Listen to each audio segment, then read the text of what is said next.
There are 40 meals stacked inside the chest freezer in Nonna's garage, packed tight as bricks, every container labeled in blue marker, with the dish, the date, and the name of a saint. She started cooking them the morning her granddaughter called to say she was pregnant, and she barely stopped for 11 straight days. But almost nobody in the family understood why. Julia lives 400 kilometers north, in Milan. Her husband can cook. The baby isn't due until March. So why did an 81-year-old woman just fill a freezer like she was preparing for a siege? To understand the 40 meals, you have to go back to the phone call. It came on a Tuesday evening in late September, while Nonna was watering the basil on her balcony. Julia's voice was shaking.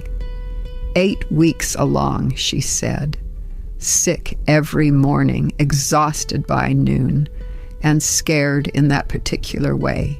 You're only scared the first time. Nonna listened. She said the things grandmothers say, that the sickness passes, that her own mother threw up through 2 entire pregnancies and still lived to 94. Then she hung up, sat down at the kitchen table with a pencil and the back of an old electricity bill and didn't move for 2 hours. By midnight, the bill had 40 dishes written on it. By 6 the next morning, she was at the market, arguing with her tomato man over 12 kilos of San Marzanos.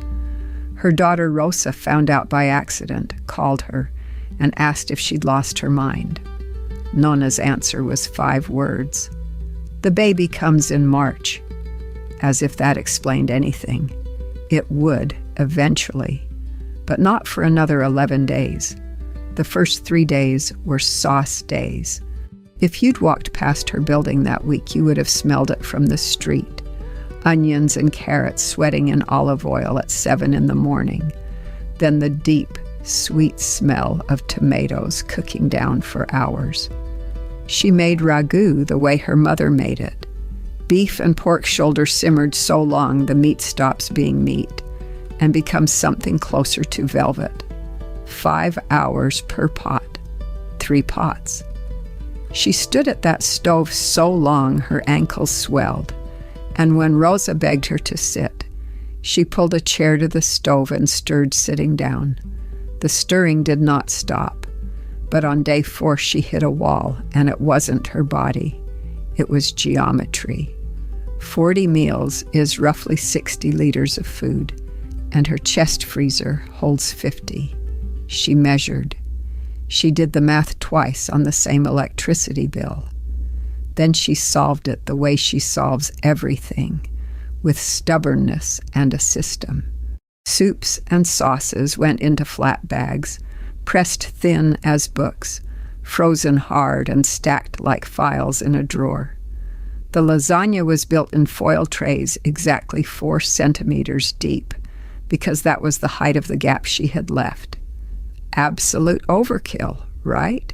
She would tell you overkill is just planning that other people gave up on. And about that word on the thumbnail, the claim that these meals never spoil. Here's the part that surprises people. She's essentially right. Food kept frozen solid at -18 Celsius stays safe indefinitely. That's not folk wisdom. It's the official position of food safety agencies. The texture fades after months. The flavor dulls after a year. But frozen food doesn't become dangerous with time. Nonna has never read a word of that guidance.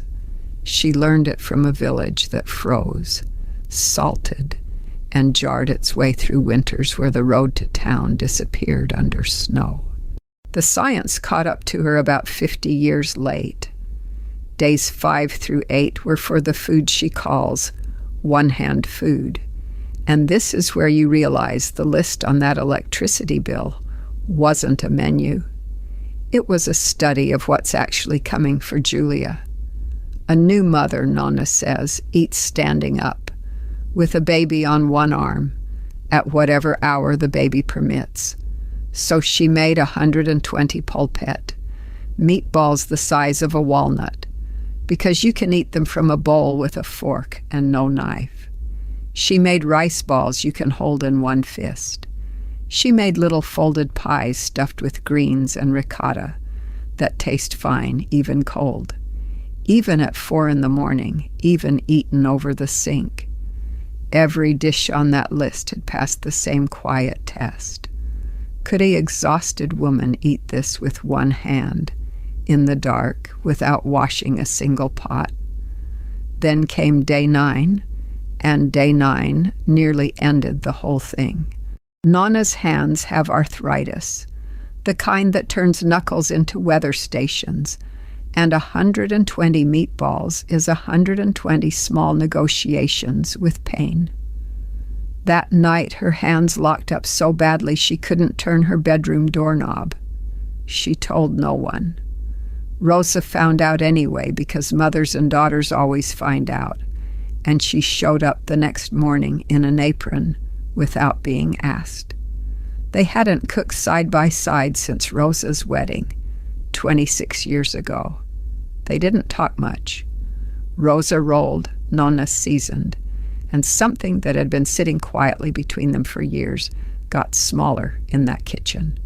Nobody said so out loud. That's not how this family works. On day 11, she filled the last container, number 40, the smallest one in the freezer, a single portion, and the only one with no dish written on the lid. Just a date in March and 2 words in blue marker. We'll get to what's inside it, because first, someone in the family finally asked the right question. It was Julia herself on a video call, laughing at her grandmother's frozen fortress. Why 40, Nonna? Why not 30? Why not 50? And Nonna went quiet, and then she explained something none of the grandchildren had ever heard. In the village in Basilicata, where she was born, the 40 days after a birth had a name, La Quarantena. For those 40 days, a new mother did not cook. She rested, she healed, she fed her baby, and the women of the village fed her. Every day someone knocked on the door with a pot wrapped in a kitchen towel. When Nonna had her first baby in the winter of 1967, her own mother was already gone, and her husband was working in Germany.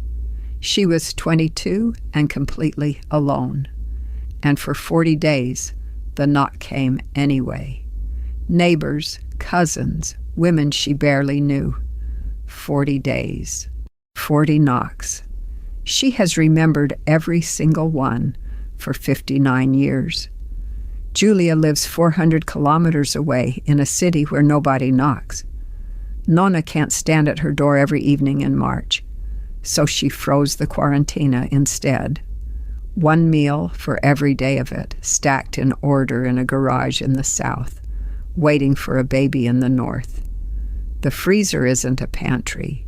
It's 40 knocks on a door, which brings us back to container number 40, the small one, the one with no name. Inside it is chicken broth with tiny pasta and beaten egg, stracciatella, the exact dish a neighbor named Assunta carried to Nonna's door on her first night home as a mother, the first knock of her own 40. Assunta died in 1989 and never wrote anything down. Nonna rebuilt the recipe from a memory 6 decades old, tasting and adjusting for 3 evenings until, in her words, the spoon brought the room back. The 2 words on the lid, Questa prima, this one first. It's the last meal she made, and the first one she wants eaten, the day Julia comes home from the hospital, so that the chain that started at a door in Basilicata in 1967 doesn't break in a Milan apartment in 2027. The freezer is full now. It hums in the garage like something patient. And here's what I keep circling back to. That chain only works if every link decides on their own to keep it going.